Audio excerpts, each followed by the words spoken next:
Hello everyone! Welcome back to our vlog. And for this video, ay late upload na ito at nangyari ito kahapon, araw ng Sabado.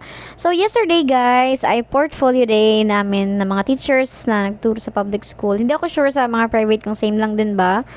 And half day lang yung aming portfolio day. Parang portfolio day, nagbibigay ka ng cards, ng feedback sa mga parents mo, kamustahan, mga ganyan, sa performance ng kanilang mga anak at kung meron kang concern sa mga anak nila.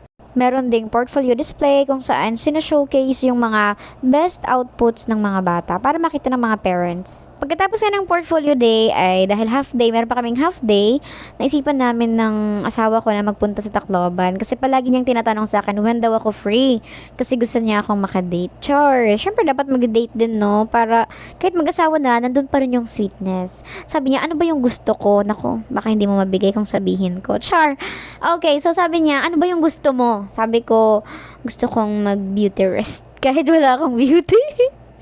So, sabi ko, wala. Gusto kong kumain sa Mang Inasal kasi may nakapagsabi kasi sa akin na masarap na daw yung halo-halo nila. Gusto kong i-try kung totoo ba talaga na masarap na yung halo-halo nila. So, nandito na kami sa Gaisano Central sa Mang Inasal, number 10. At dahil medyo nakitipid tayo, dahil malayo-layo pa yung sweldo natin, naghihigpit pa tayo ng sinturon, yun lang muna yung in order ko at siya lang yung extra rice kasi nagda-diet ako dahil napagkakamalan na akong buntis. Masarap nga yung halo-halo nila. Pagkatapos nga ay naisipan, sabi niya, ano ba yung gusto mo? So sabi ko, nako, baka magsisi ka. Sure, sabi ko gusto kong bumili ng sandal. Sabi niya, sa Silin ka bumili ng sandal. Sabi ko, dito muna sa Gaisano kasi mali natin, meron din dito, tsaka makamura, 'di ba? Pero nang nagtingin-tingin ako ng mga sandals nila, parang hindi ko bet at mahal.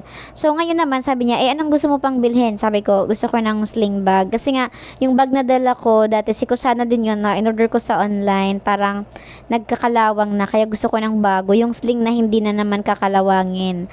Okay, so ito na pusuan ko. By the way, fan ako ng Micaela. Micaela, baka naman, char. Ang presyo pala ng bag na to ay parang 699. So, kahit mahal, parang atras abante nga ako dyan. Pero sabi ng asawa ko, deserve mo yan dahil hardworking ka. Sure, thank you naman. At ito na nga, dahil wala akong lalagyan ng borya, namimili ako ng coin purse at pinaglalaruan pa ako ng asawa ko. Pagkatapos nga naming mapili yung bag, ay ito na kinuha na namin. At ngayon naman ay magtutungo kami sa dress. Sinahawakan na niya yung kamay ko. Parang pinipigilan na yata ako. Pero wala siyang magagawa dahil may nakita akong magandang dress ito sa Krisa. Pero syempre guys, dapat hindi lang tayo yung bibili yung para sa sarili natin. Dapat kung merong para sa atin, dapat meron ding para sa mga asawa natin. Kaya sabi ko sa kanya, bumili ka ng brief. Dahil alam niya yung asawa ko, hindi talaga siya mahilig sa mga mamahalin. At ito na nga, nagbayad na kami. Balik pa dahil may part 2. Bye!